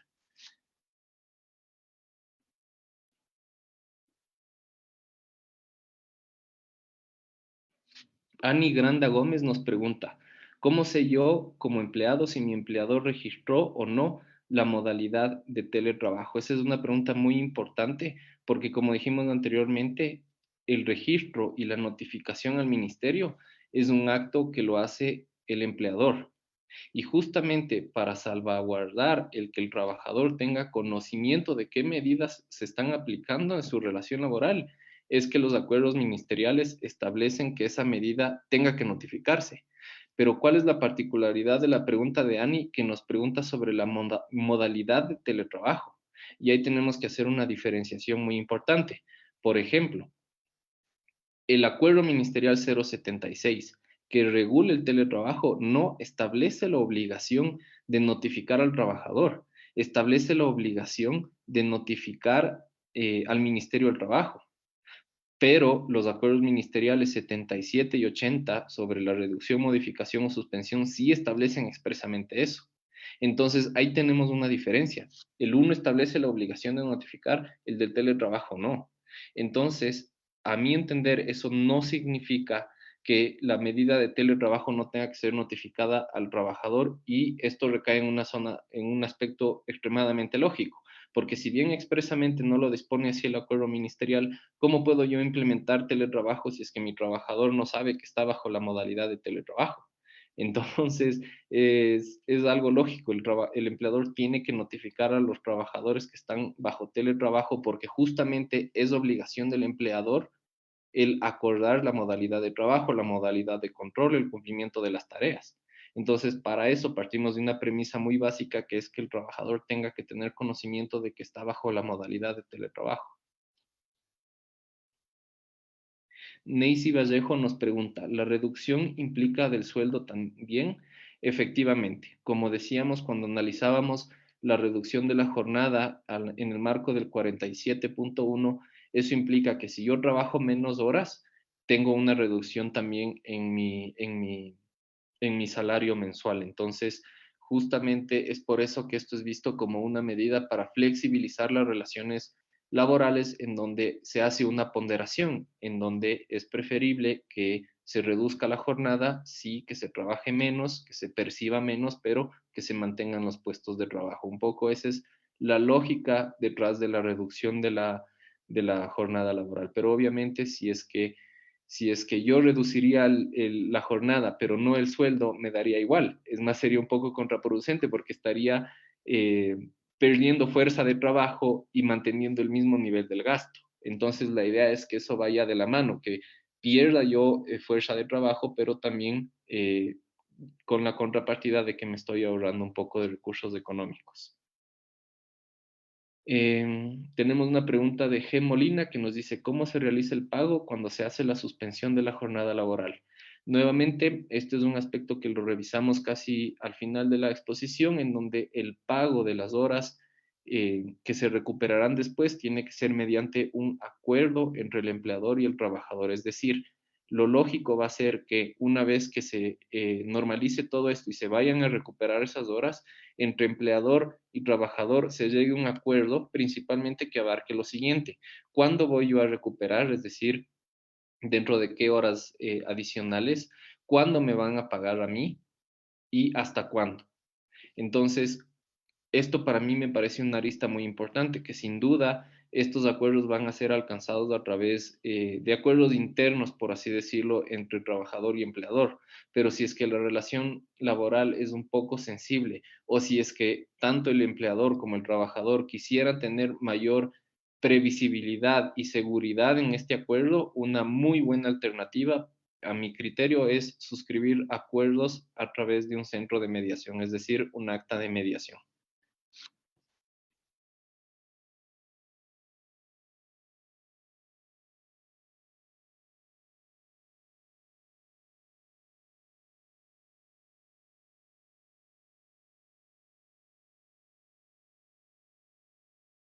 Tenemos también la siguiente pregunta, es de Jenny Flores.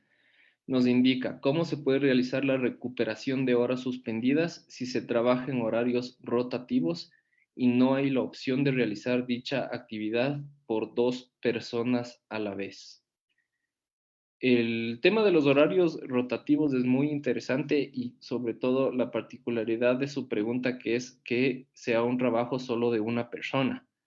Entonces, ahí, como les digo, tiene que llegarse a un acuerdo entre trabajador y empleador, en donde tiene que tomarse en cuenta que si bien puede ser un trabajo que solo puede hacer una persona, seguramente esto también es una oportunidad para aumentar la productividad de la empresa, en el sentido en donde tal vez se pueda evaluar la posibilidad de que, si bien el trabajo sea hecho por una sola persona, en este caso el horario rotativo se extienda dentro de los límites indicados por la normativa.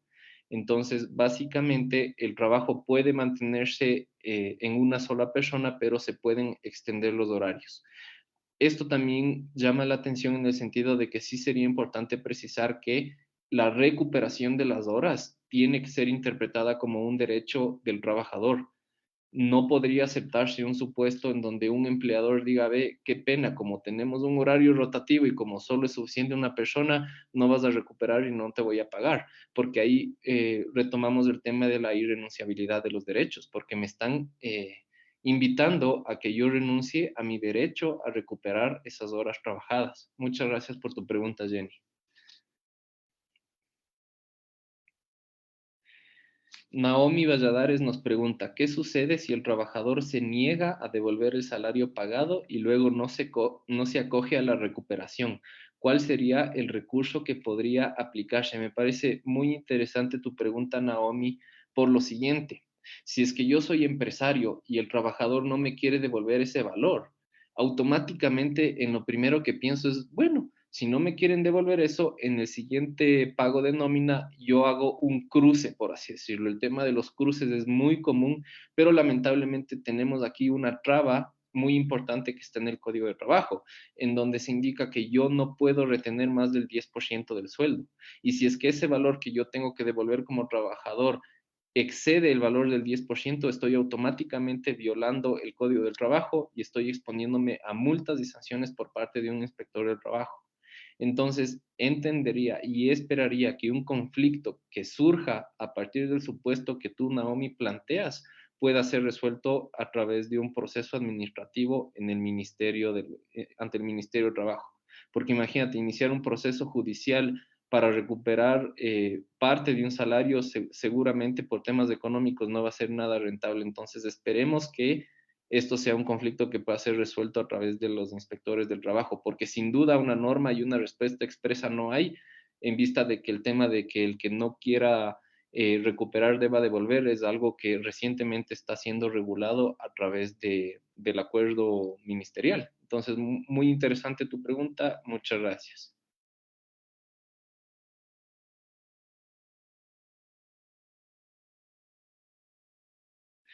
Jairo Molina nos pregunta, ¿Qué pasa cuando existen dos tipos de trabajo? Es decir, en oficina y una modalidad en las fábricas, campamentos o buques, u otra. ¿Cómo se notifica al ministerio?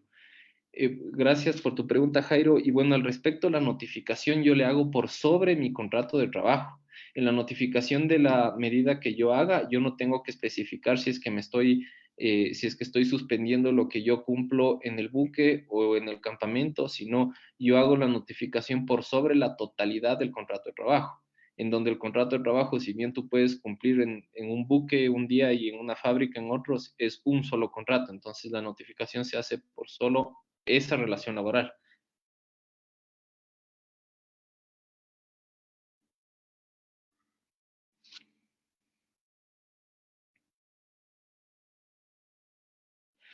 Bárbara Guzmán nos pregunta, en el caso de que el empleador no llenó el formulario informándole que se acogieron a la suspensión de la jornada laboral, ¿se le sanciona al empleador o no? Gracias por tu pregunta, Bárbara. A ver, la respuesta es la siguiente.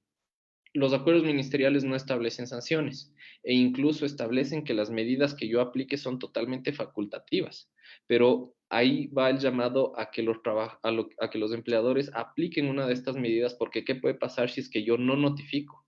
Si es que yo no notifico, si bien las actividades presenciales están suspendidas, yo me corro el riesgo de que a futuro toda la totalidad de la remuneración tenga que ser pagada. Entonces, en un supuesto en donde por A o B razón yo como empleador no notifiqué la suspensión de la relación laboral o la modificación y un trabajador presenta una denuncia, yo no puedo plantear que la modalidad, que por la emergencia sanitaria la relación laboral estaba suspendida, primero porque no hice el trámite. Entonces, eso implica que me puedo ver obligado a pagar la remuneración completa si es que yo no aplico una de estos beneficios, por así decirlo, que nos está dando el Ministerio del Trabajo. Entonces, la respuesta sería que si es que yo no lleno el formulario, si es que yo no me acojo a una de ellas, corro el riesgo de tener que pagar la remuneración completa a final de mes o que a mí me exijan esa remuneración completa. Porque, nuevamente, tomemos en cuenta que lo que se está modificando es la jornada laboral, más no la relación laboral, más no la obligación de pagar, más no la obligación de cumplir con las obligaciones que tenemos como empleadores. Pablo Carrillo nos pregunta, ¿qué pasa con los contratos que tengan el periodo de prueba? ¿Se corren los 90 días mientras dure la emergencia sanitaria? Muy buena pregunta, la respuesta es sí, porque nuevamente se está afectando a la jornada de trabajo, pero no al término de prueba estipulado en el Código de Trabajo. Es decir, sí puedo yo aplicar una terminación unilateral, tanto por trabajador como de empleador, porque estaría dentro de los 90 días. No se suspende los 90 días.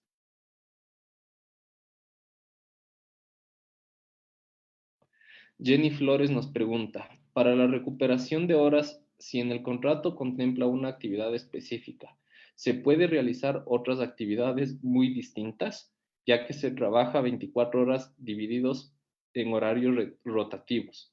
Esta también es una muy buena pregunta. ¿Por qué? Porque el Código de Trabajo establece que el cambio de ocupación puede ser visto como un despido intempestivo.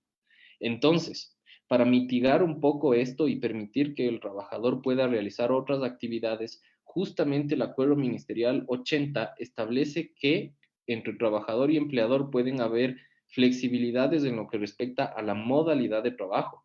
Entonces, esto sin duda puede ser interpretado como una flexibilidad en donde yo como trabajador pueda pedirle a mi empleador que me asigne otras funciones o yo como empleador pueda pedirle a mi trabajador que colabore en otras áreas sin que esto implique un despido intempestivo porque estaría encausado en la estabilidad laboral que busca garantizar el acuerdo ministerial. Entonces, en respuesta a tu pregunta, esta sería afirmativa. Yo considero que interpretando el acuerdo ministerial 080 y la flexibilidad en lo que respecta a las modalidades, sí se podría cambiar la actividad sin que esto implique un despido intempestivo. Marcia Tipán nos hace igual la pregunta sobre si es que puede terminar la relación laboral amparado en que se trata de un caso fortuito o fuerza mayor.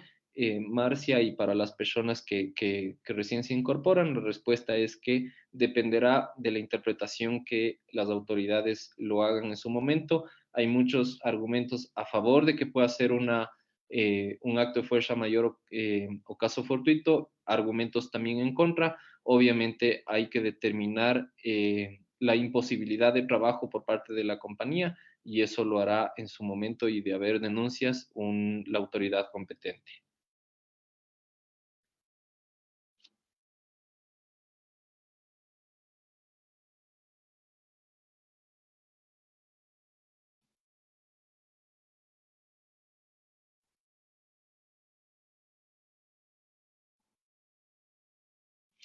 Fátima Silva nos pregunta: Carlos, ¿cómo aplicar el acuerdo en los casos donde la razón de ser de la institución exige que los funcionarios acudan a laborar? Me refiero a hospitales del sector público que tienen personal médico que tienen vulnerabilidad. Por un lado tenemos el derecho del funcionario, y por otro la necesidad del contingente en las instituciones del sector salud, ¿no es cierto? ¿Se puede exigir que la persona con vulnerabilidad acuda a laborar? Gracias por tu pregunta, Fátima. Aquí tenemos dos aristas muy importantes. La primera es que estamos hablando de instituciones públicas, ¿no es cierto? Y como dijimos a lo largo de la exposición, las instituciones públicas y la máxima autoridad de las instituciones públicas no pueden acogerse a la reducción, modificación y suspensión de la jornada laboral. Entonces, en principio, aquí tenemos dos respuestas. Uno, por ser el sector de salud, lamentablemente que, que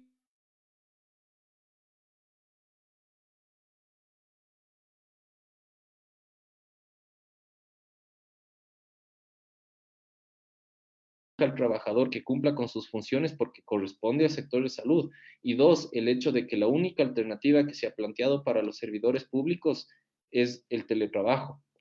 Entonces, eh, la única respuesta que te puedo dar es esa, en virtud de que la máxima autoridad de la institución, en este caso puede ser el Ministerio de Salud, es la que va a determinar bajo la condición particular de la persona con vulnerabilidad, si es que debe o no cumplir funciones, o si es que existiría un motivo suficiente para que esa persona se acoja al teletrabajo. Por ejemplo, si estamos hablando con una persona que estuvo en maternidad, o si estamos hablando de una persona que tiene un grado de discapacidad. Entonces, aquí sí estamos hablando de la posibilidad de plantear, obviamente esto a rango interno, porque una solución en el marco de los acuerdos no la hay, de plantear a rango interno de que por la situación de vulnerabilidad se acojan al teletrabajo. Pero lamentablemente, como estamos hablando de instituciones públicas, la facultad y la decisión es de la máxima autoridad de la institución pública.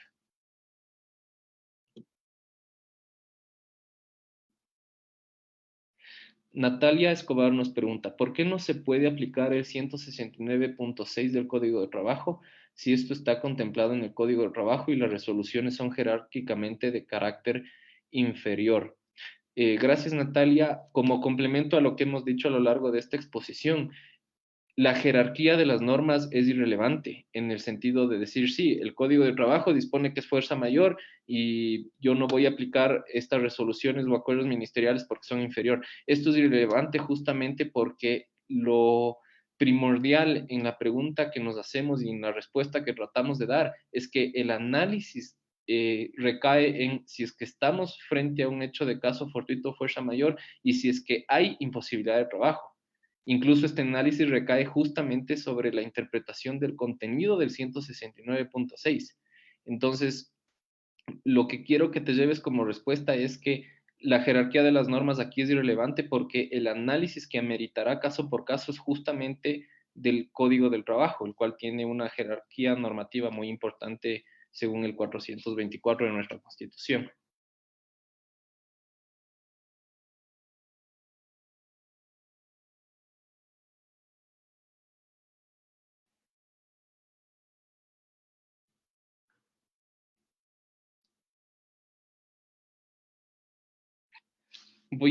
Perdón que me salte, voy a irme a las preguntas que me han hecho como que las más recientes.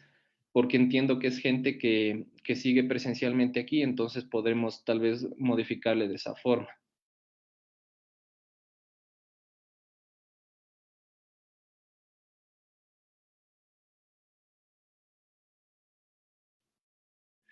Erwin Celi nos pregunta, en una empresa el personal administrativo trabaja jornada reducida 5 horas los días lunes, miércoles y viernes y los operativos de lunes a viernes igualmente 5 horas. Tengo que registrar independientemente las suspensiones en el Ministerio de Trabajo. Entonces, Erwin, aquí la pregunta es que los acuerdos ministeriales establecen una facultad de aplicar o la reducción o la suspensión o la modificación de la jornada. Pero si es que yo suspendo la relación laboral, eso implica que yo no puedo exigirles que trabajen bajo jornada reducida o modificada. Entonces, obviamente, yo tengo que escoger y aplicar una de esas alternativas. Entonces, por ejemplo, en la pregunta de Erwin nos plantea, si es que yo tengo jornada reducida, ¿puedo notificar la suspensión? Y la respuesta sería que no, porque justamente lo que yo tengo que decidir es si es que voy a suspender la relación laboral para que ellos recuperen después, pero hasta mientras no puedo hacerles trabajar bajo jornada reducida o modificada. Podría darse el supuesto en donde yo dentro de una relación suspendida solicite trabajos al trabajador, pero eso no se recuperaría de forma, no se pagaría ni se recuperaría posteriormente. Pero de todas formas, la respuesta sería que yo tengo que escoger entre una de ellas. Y solo si es que me acojo directamente a la suspensión y requiero del trabajador, esas horas no se recuperarían.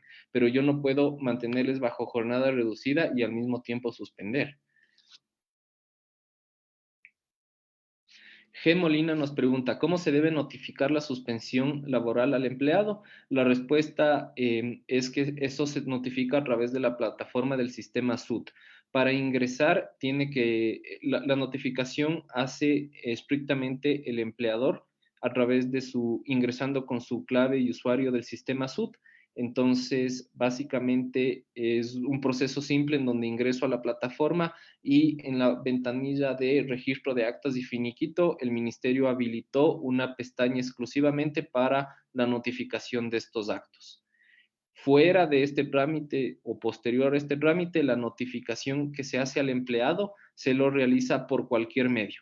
En este sentido, el acuerdo ministerial fue muy amplio en el sentido de establecer que el trabajador tendrá todos los medios disponibles para notificar al trabajador. Entonces, en ese sentido, podríamos estar hablando de herramientas como desde una llamada telefónica hasta un correo electrónico. Entonces, son varias las alternativas que tendría el empleador para notificar al empleado la alternativa que ha escogido.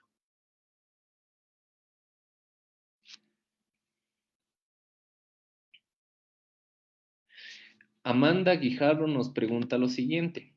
Buenas tardes. Respecto al pago de utilidades, ¿puedo llegar a un acuerdo firmado con los trabajadores para el pago en abonos o cuotas, ya que los valores que estaban destinados para utilidades se paga los sueldos completos de marzo, mes que no se tuvo los ingresos necesarios?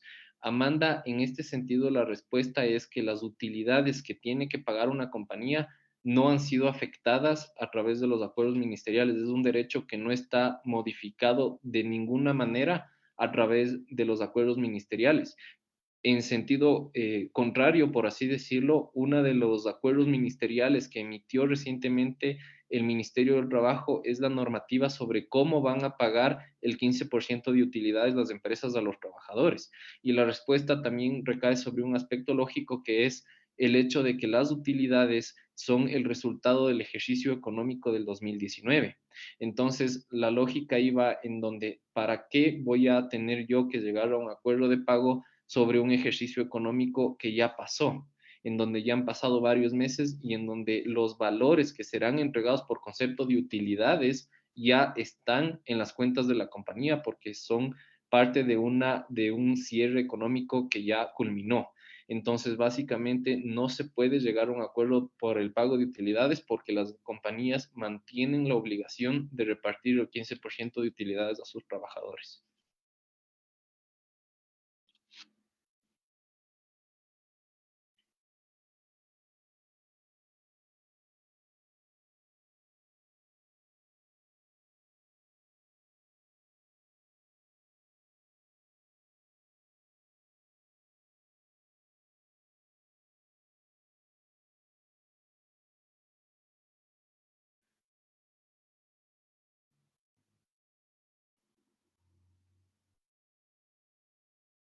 José Macías nos pregunta, ¿por qué no se puede afectar la reducción de jornada en el IES como cuadros sueltos si no afecto al IES? Entendería, José, que nos haces esta pregunta en virtud de la reducción de la jornada, en donde decíamos que los aportes se pagan como si estuviera trabajando las 8 horas. Básicamente esto es para salvaguardar el derecho de las personas a la seguridad social, porque no es lo mismo el derecho a la seguridad social que el derecho a recibir tu remuneración. Entonces, básicamente, ese es como que el espíritu del artículo 47.1 al momento de establecer que eso no estaría afectado, justamente para garantizar incluso el derecho a la salud de las personas, que es actualmente la principal prioridad en el marco de esta emergencia sanitaria.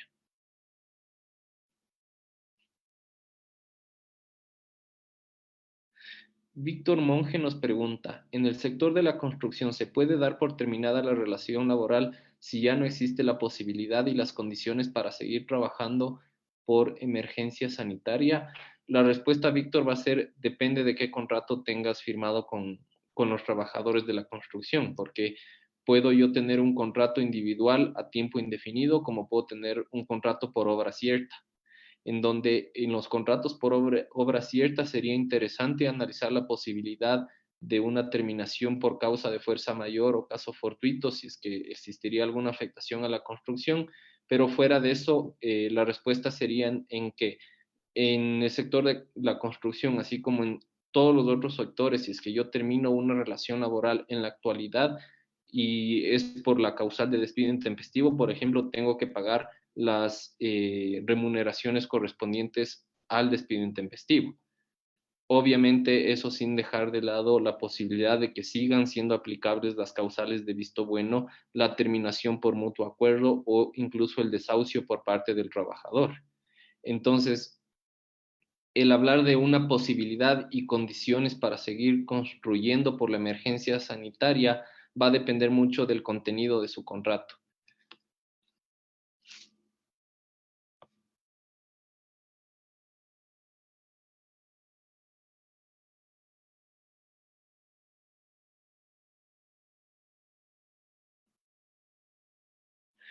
Oscar Legarda nos pregunta lo siguiente, sobre el personal que está trabajando de modalidad de teletrabajo y sobre las resoluciones que indica el COE actualmente, fin recuperar horas jornadas, ¿se van a aumentar más horas de trabajo? ¿Eso no iría para el personal de teletrabajo o va para todos? Disculpe. Gracias por tu pregunta, Oscar. Un poco el fundamento de las medidas que se han aplicado es que una excluya a la otra. Es decir, si es que yo estoy bajo modalidad de teletrabajo, en principio estoy trabajando, estoy cumpliendo con mi jornada, estoy cumpliendo con mis objetivos, estoy cumpliendo a tal punto en donde tengo derecho a recibir toda mi remuneración completa.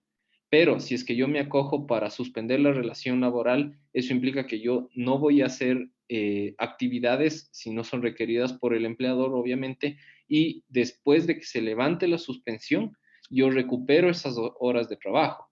Entonces, la respuesta es que únicamente para los trabajadores que se han acogido a la suspensión de la relación laboral, aplica la recuperación. Si es que yo estoy teletrabajando, se presume, obviamente con los controles que tienen que hacer de lado y lado y monitoreos constantes, se presume que mi relación laboral está intacta y que por ende yo no tengo que recuperar y tengo que recibir mi remuneración mensual completa.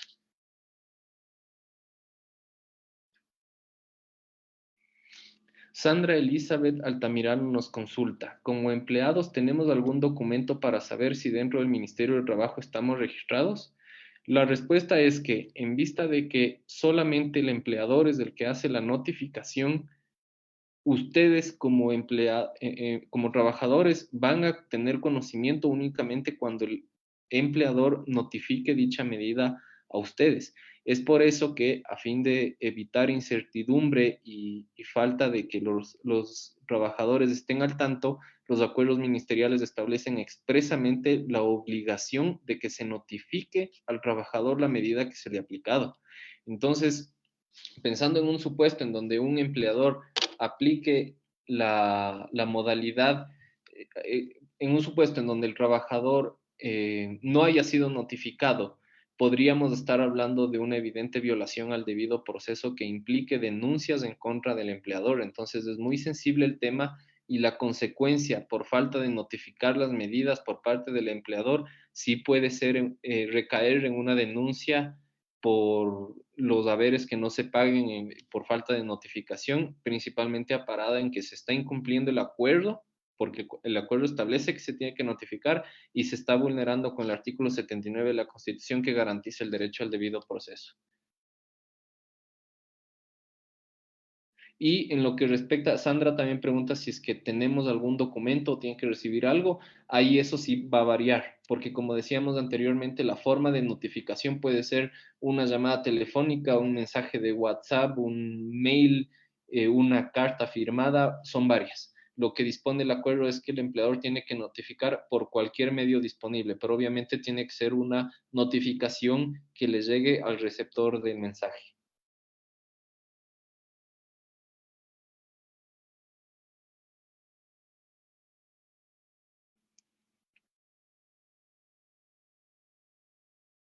Bárbara Guzmán nos pregunta, ¿qué pueden hacer aquellos empleadores que son artesanos que viven con el día a día para el pago de la remuneración del mes de marzo y a qué se pueden acoger si no tiene liquidez? El tema de la liquidez y los recursos para realizar el pago y el día a día que genera esa liquidez para el pago de los sueldos mensuales es muy importante. Es por eso que pensando en el día a día y en las empresas que van a necesitar esa liquidez para pagar, se estableció en el acuerdo ministerial 80 la posibilidad de llegar a acuerdos. Entonces, fácilmente un empleador podría plantearle al trabajador, esto es de común acuerdo, reiteramos en eso, le podría plantear que la remuneración pendiente se le pague, por ejemplo, bajo el calendario de aquí a 2, 3 meses cuando la empresa o el taller artesano ya tenga liquidez.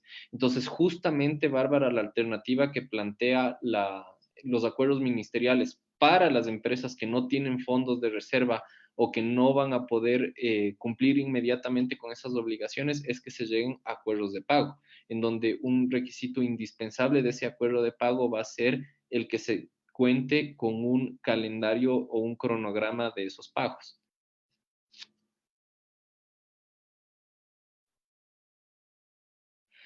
Alexandra Bustos nos consulta, ¿es posible hacer uso de vacaciones acumuladas para no recuperar las horas? La respuesta es afirmativa porque justamente los acuerdos ministeriales 77 y 80 lo que establecen es que incluso el empleador, es decir, el jefe de la persona puede utilizar de forma directa las vacaciones del trabajador dentro de este periodo.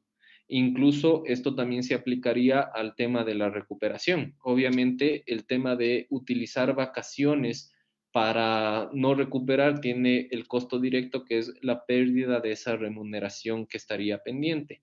Y otro aspecto que hay que considerar, Alexandra, es que si es que de aquí a futuro yo quiero utilizar vacaciones para no recuperar esas horas, tengo que tener pendiente o verificar que tenga disponibles esas vacaciones, porque es muy probable que las vacaciones acumuladas sean utilizadas justamente actualmente durante la emergencia sanitaria, porque justamente una de las flexibilidades que tiene ahorita el empleador es que puede exigir al trabajador que haga uso de sus vacaciones.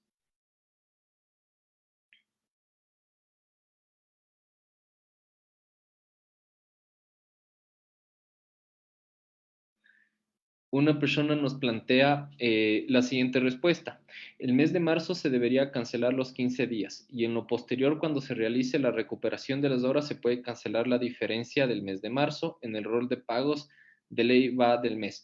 Me parece muy, muy bueno el comentario, no me sale el nombre, pero me parece interesante dar una respuesta porque si bien no es una pregunta, es un comentario que vale la pena profundizar porque en cierto punto denota que existe un debate en torno a si es que se debe pagar la remuneración de los 15 días o no. Y eso es justamente uno de los aspectos que no está regulado por el acuerdo ministerial. Entonces, como no está regulado por el acuerdo ministerial, eso nos llama a revisar qué es lo que dispone el Código del Trabajo. Y el Código de Trabajo establece expresamente que la forma de cálculo de la remuneración puede ser en base a días, puede ser en base a horas, y en lo que respecta al sueldo para los trabajadores puede ser en base a semanas y meses. Entonces, obviamente un escenario positivo y lo que muchas empresas han hecho es pagar esos 15 días o incluso adelantar el pago del todo el mes de marzo. Muchas empresas hicieron eso. Ese, como les digo, es el mejor escenario porque permite que los trabajadores tengan liquidez para este mes y para subsistir en cierto punto. Ese es el mejor escenario. Pero si es que existiera un escenario negativo en donde un empleador no tuviera, por ejemplo, para pagar ni siquiera el mes de marzo, justamente por vivir del día a día, puede ampararse en lo que dispone el Código de Trabajo en lo que respecta a que la remuneración se paga a mes vencido y a mes trabajado. Obviamente, reitero, no es que esa es la solución, no es que eso es lo que nosotros asesoraríamos, ya que no es un escenario positivo, por así decirlo, ya que por el contexto en que vivimos, obviamente, mientras más dispuesta esté un empleador a ayudar al trabajador, es lo mejor y es lo recomendable.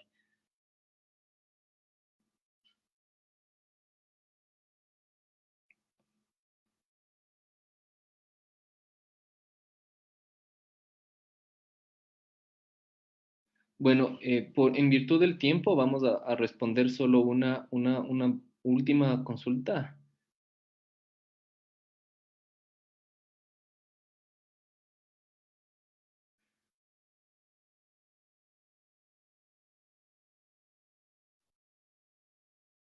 Una persona nos pregunta, ¿qué pasa con las escuelas extracurriculares? Tengo una escuela de ballet y no hemos podido continuar con las clases, ni los maestros y tampoco el personal administrativo y de limpieza.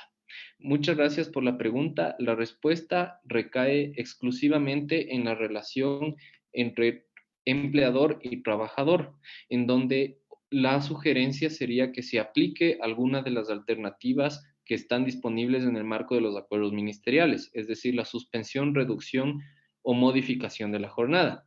Para el caso particular de escuelas extracurriculares, mi criterio personal sería aplicar la suspensión, porque ¿para qué me sirve a mí establecer una modificación de la jornada o una reducción de la jornada si las personas están sujetas al toque de queda y no van a poder acudir a las actividades extracurriculares?